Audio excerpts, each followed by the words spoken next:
People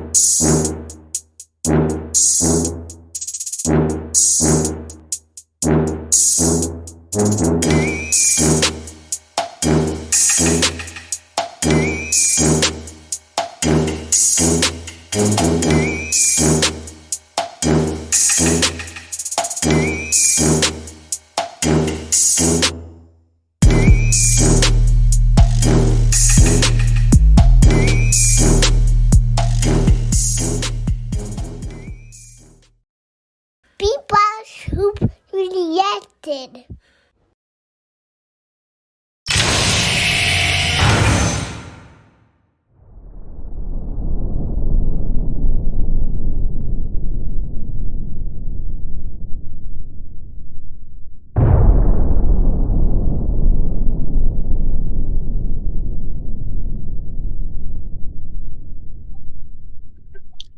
Greetings. Welcome to another episode of Basketball Alchemist, brought to you by the B-Ball Hoop Collective. All right, so I hope you guys are doing good, and you're ready to dive in. Hopefully, you've been working through some of the things that we've been talking about through the first 4 episodes and improving your game. And now let's get into spacing, getting open, and scoring out of that. All right, so I'm going to walk through several different actions, common actions that you can use in game that can help get you open, and I have a couple examples as well that will further drive home the point of how you can get open. For example, there's 5 people on the court, there's 1 basketball. That means there's 4 other actions, 4 other players out there who are working to get that ball. Now you all need to be together, operating on a string, with everybody having eyes on the basketball at all times. All right, so let's start with the first example. All right, so what we have here is off-ball movement. That shouldn't be surprising for a lot of you guys, right? So on off-ball movements, you want to keep your hands up and be ready to catch the ball at all times. Don't crowd the ball handler, roll off-ball screens, and always move towards the open spot on the floor. All right, in the example in the top right corner, you see I have an example of Steph Curry. He's very oftentimes you will see him score off of off-ball action. Draymond Green typically plays a point forward role. And one of the beautiful things about that, you'll hear me talk a lot in this game about Draymond Green. I think he's a really unique player, given that he's not a score first forward. He's also undersized, but he does a lot on the floor that really makes Golden State win. They are not the same team. They do not win all of these championships if they do not have a player like Draymond Green, who allows Curry to roam off ball and still get good passes and play off of his basketball IQ. So just quickly, we see Steph Curry passes the ball. He cuts through the first screen, sets the first screen, then rolls off, and Cousins sets the second screen, opening him up for the shot. All right. For most of my elementary and middle school teams that I've coached on, I always tell them that if we can set up a good double screen, that player will be open. All right. And you'll see this a lot in the NBA. It takes a lot of ego, a lot of motivation, a lot of defensive IQ for a player, especially when the defense is in man, to get through 2 screens. All right. So you see the initial screen set by Curry, Jamal Murray loses him, and then Boogie sets up that second screen. In most actions, he will be open. So people like Steph Curry, Ray Allen, anybody who does a lot of off-ball movement has to be in great shape. You have to be ready to run, and you also change your speed. So you'll notice he speeds to the paint, and then he takes a slight jog to set the screen, and then he sprints out again for the ball. Keeping his hands up and engaged, he knows Draymond's going to look for him on that pass. Draymond puts it right into his catch basket. You see he catches it perfectly. He doesn't have to dribble. He's able to stay balanced. He doesn't crowd the ball, so Draymond has a clear sight of him, and he rolls off of the off-ball screen. Sorry for the typo here. Let's see if we can get this fixed really quick. All right. So when you're playing, I want you to always keep moving. Now, it's important to know where you are on the floor and to make sure that you're not crowding the ball. So typically what I like to see is if you pass the ball to whichever side you pass to, you cut. Your first action is to cut, and then you move to the off-ball side. So sticking with this Curry example, he passes to the left. That means the off-ball side of the court will be the right. He sprints, cuts down the middle just in case Jamal Murray isn't paying attention, and then he runs through his actions for the play to go back up on the right and get a shot. Okay. Through repetition and practice with your teammates, they'll begin to know your instincts. The most important thing about this off-ball movement is that you continue to move, okay? And you're moving not always towards the ball, but away from the ball, but never taking your eyes off of the ball, off of the whoever has the ball, and also changing your speed in order to throw off the defense. Basketball, there's not enough emphasis made on defense. There's never been a team that's won the championship professionally that hasn't had great defense, though. I know we think of the Warriors, we think about offense and three-pointers, but really they have shown the ability to really lock down defense. When Klay Thompson became a great on-ball defender and complemented Draymond Green, they became an excellent defensive team. Whenever they added in new players, such as like a Zaza Pachulia, those players brought in a level of defensive intensity that allowed for them to unlock both sides of the floor. All right, so you want to make the defense work. Always keep moving. Off-ball movement is important, and we'll discuss a little bit more about this particular action as well. All right, so off the catch. When I played, a lot of my offense came from off the catch. I wasn't a point guard, so I always had to be prepared to catch the ball. And because I played off the catch often, I fell in love with off the catch players. You'll see players like Paul Pierce, and also you'll see up here a lot of Ray Allen. They play really well off the catch. Kobe Bryant, early in his career, played a lot of off the catch, and then he began to play more on ball as his ball handling improved, and he had to take on more of those roles. All right, so the things you need to work on with off ball catch: you need to work on your triple threat, which we will go into in another video in great detail, because to me this is one of the most important actions after you catch the ball. It unlocks a lot of your scoring potential, and any player who masters this action will be more comfortable on the floor and be able to execute whatever action they want if they have a solid triple threat. All right, so from that triple threat position, when you catch the ball, you need to be able to jab and pivot. All right, let me get the pointer out. You need to be able to jab and pivot. You need to be able to pump fake. You should be able to fake passes either direction, over the head to the side, and you also need to emphasize subtle movements. All right, and so we're going to go through these three gifts and talk about which one of these actions that we see. So you see Ray Allen is the king of subtle movements because he's very good with his balance. He recognizes the defender is rushing out to him. He keeps his balance. We'll get into shooting mechanics in another video. I actually probably use this one because it's a really good example. You see he's on tiptoes. He bounces his weight and he shoots the shot clean, goes straight up. All right. So all he had to do was a simple pump fake. And because he was in a triple threat position, as soon as he got that pump fake, the defender flew by and he was in a perfectly balanced state in order to go pull up and shoot that shot. We'll see for the other one, he uses a pump fake. All right, so he pumps fakes to the left. The defenders leave in anticipation for Chris Bosh rolling to the basket, which leaves him wide open. But because he was in his triple threat, he was immediately able to pull up for the shot. I want you to really focus on fake pass, and then immediately, boom, he's in his shooting rhythm. Ball goes up, makes it in. All right, so when you get the ball off the catch, you have to be able to read where the defense is and be able to use some of these actions. So you catch the ball off catch. I want to see a fake pass, typically a jab pivot if the defender's already up on you, or a pump fake, and that'll keep the defense honest, and they'll typically move themselves out of position, especially in a jab and pivot. I know I don't have an example of Paul Pierce on here, but he was a master of the pivot. He wasn't necessarily athletic, but because he was so good at hard pivots, the defenders would move out of position, and that would help him get an angle through subtle movements to get his shot off. All right, so off the catch. Off the catch could also be no movement at all. You're wide open on the corner, you catch the ball, but you're already in your triple threat position with your hands up, ready to catch, and you get the ball, you get to pull it before the defense gets out there.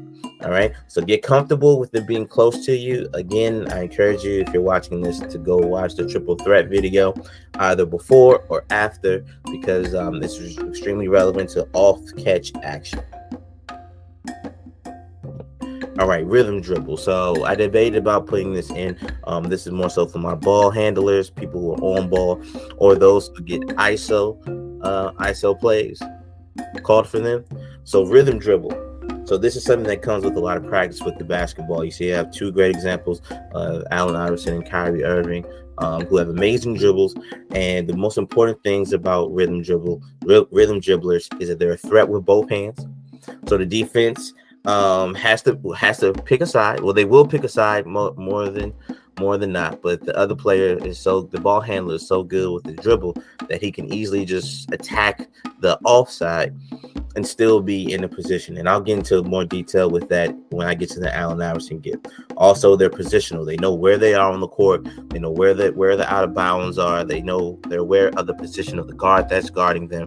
And the most important thing about the rhythm dribble is the change of pace. All right.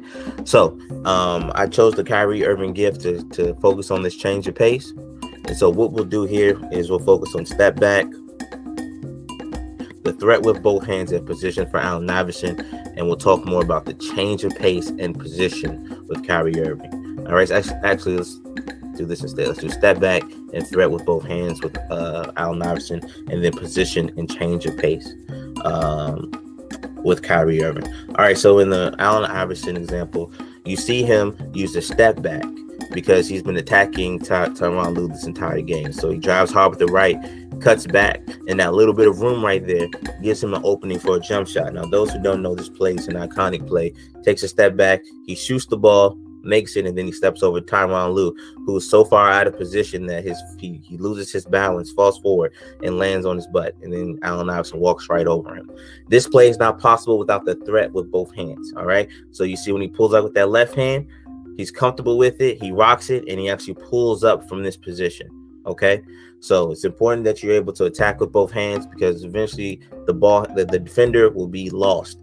He'll try to play you left, but Allen Iverson loves to score off the left. So he has to force him right. But because he's such a good ball handler, he's able to attack hard with his with his right, cut back, put the ball between his legs, and then he's open for a pull-up. All right. So that's the step back and being a dual threat. All right. Any guard is out there. If you're in elementary and middle school, work on this now. If you don't, you will. It's easily recognized by coaches, and you'll always get called out for it, and it will hurt your team if you can't master that. Now, let's get into Kyrie Irving, one of my favorite ball handlers. He has amazing rhythm dribble. He's a genius positionally, and he's also a genius when it comes to the change of pace. So what I want you to first notice here is the rhythm that he sets Bradley Beal on. He rocks him. He gets his movement, so he knows if I go left, he's going to step out. You see Bradley Beal follows his jump shot, right? He's not focusing on his waist. And so let's wait till the video starts it again. He rocks him to sleep. You see right, left, right. And then he fakes a little in and out to make it look like he's about to take a shot. And because he's rocked Bradley Beal to sleep, Bradley Beal is already shading his left hand in anticipation of him trying to take off. That's why it's important to be a threat with both hands. He takes off, gets to the baseline, goes back and forth again just to rock him again, to open it up. It's just a simple action. But because he's changing his pace, Bradley Beal cannot get back to his right hand quick enough in order to stop him from getting close to the baseline. So he goes to his action right here. Boom. He pops back, and then he walks him back over to the baseline.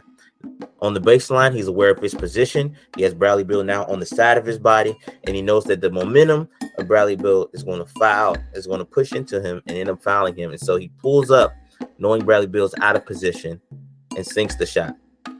It's a brilliant play. It's a play that someone gets from many hours of practice in the gym, playing against other people. It's a feel type of move, but you first have to master the basics of ball handling, be a threat with both hands, and be comfortable rocking.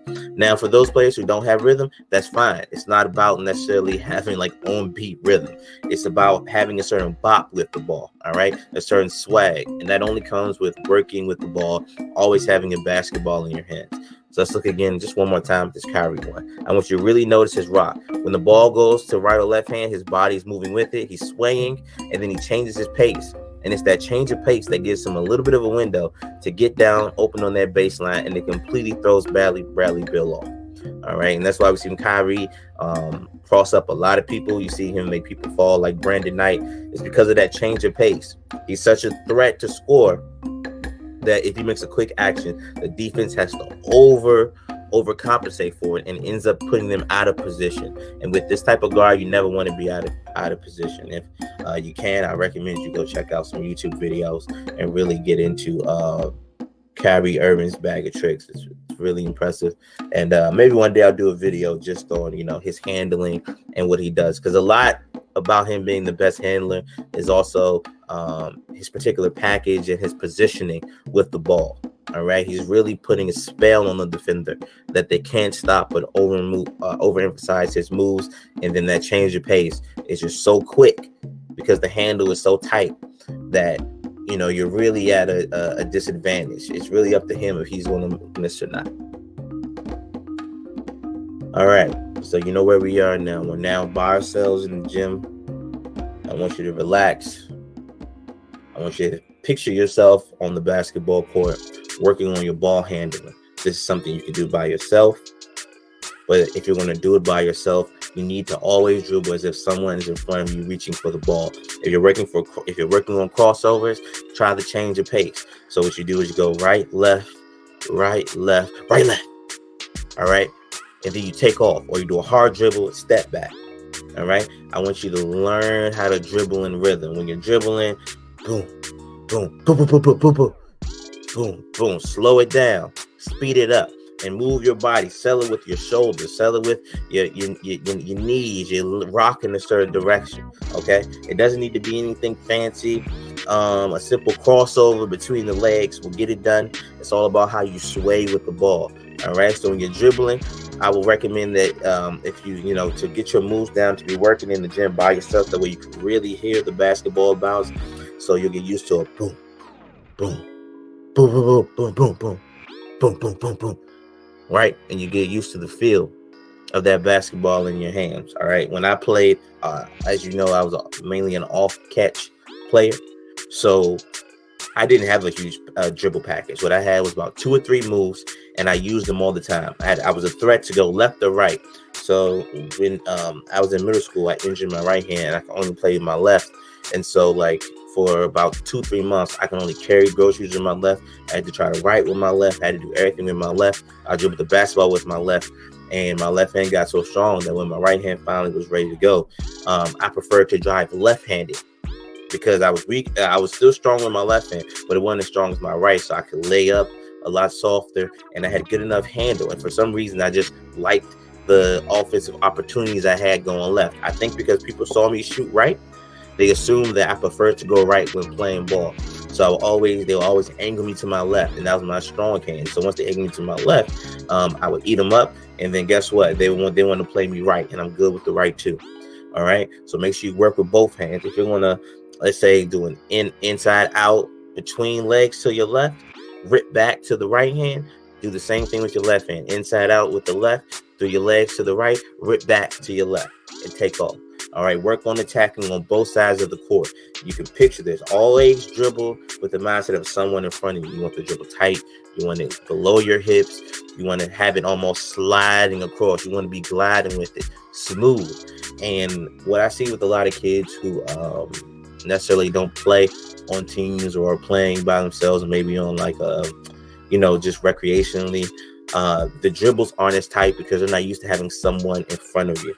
And in team settings, when you dribble that ball, someone's going to be trying to take that ball from you all the time. And the only way to get them back is to have a dribble move that's a change of pace that will make them realize, oh, he's not easy to take the ball from me. If you can shake him a couple times or swing him, he'll lay off of you for the majority of that game. I promise you, because nobody wants to get crossed up out there.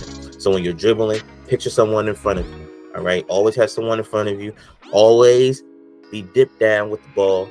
Keep the ball low. I had one coach who told me always keep the ball dribbling below your knees. So if you're leaning down and you're dribbling a crossover, that ball should never go higher than your knees. All right.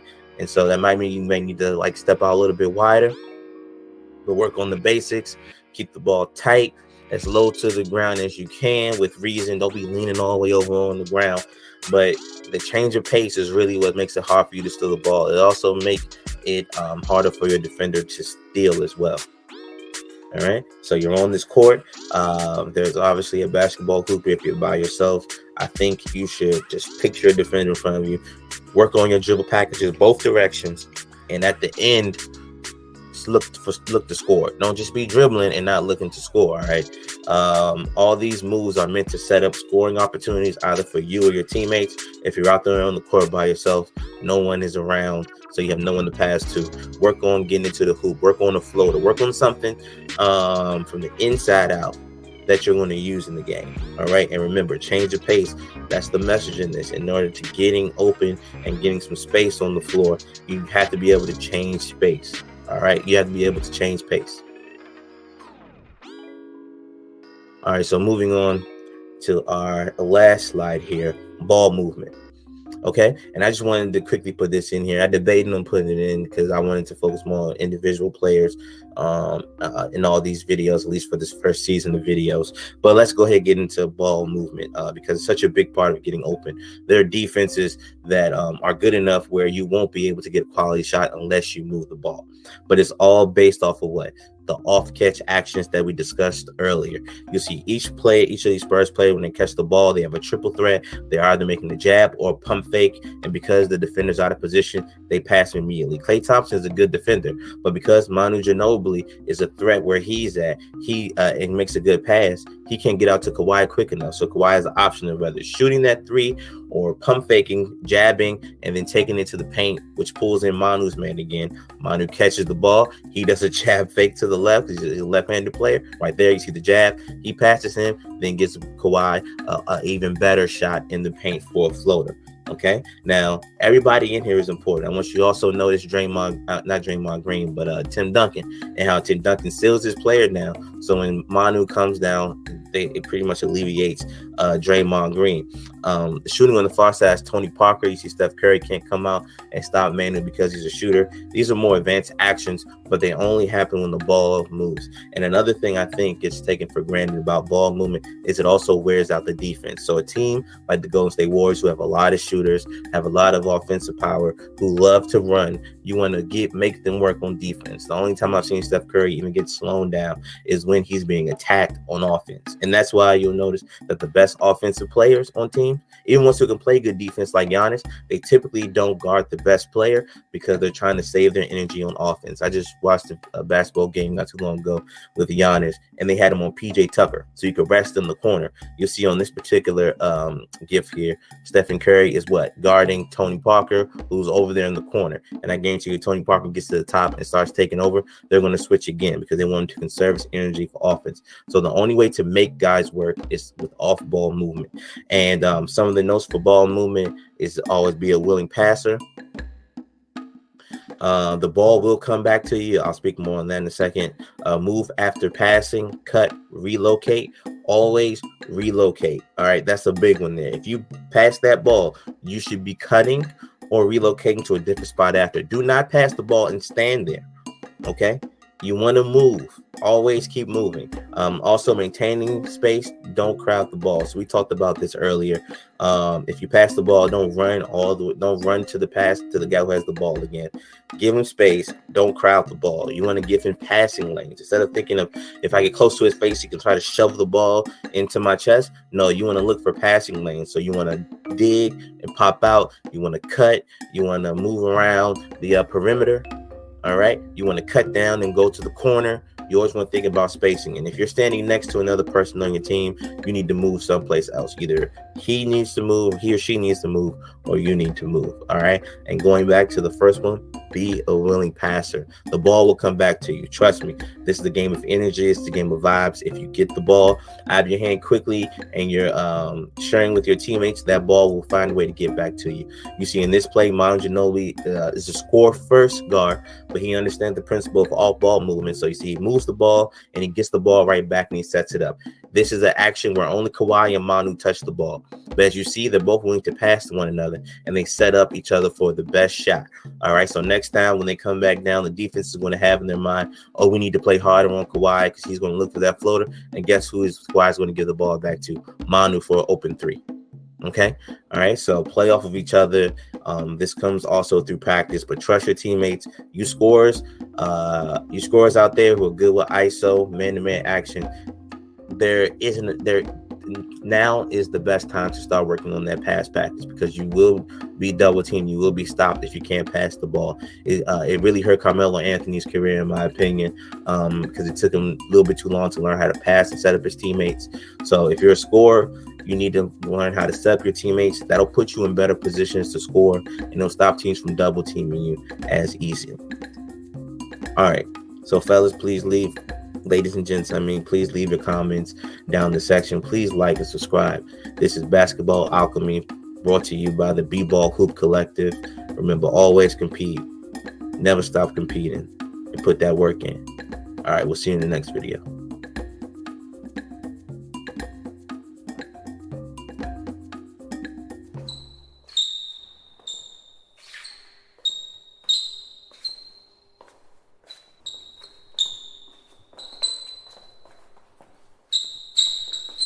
As we begin our approach, please make sure that all seats are in the upright position and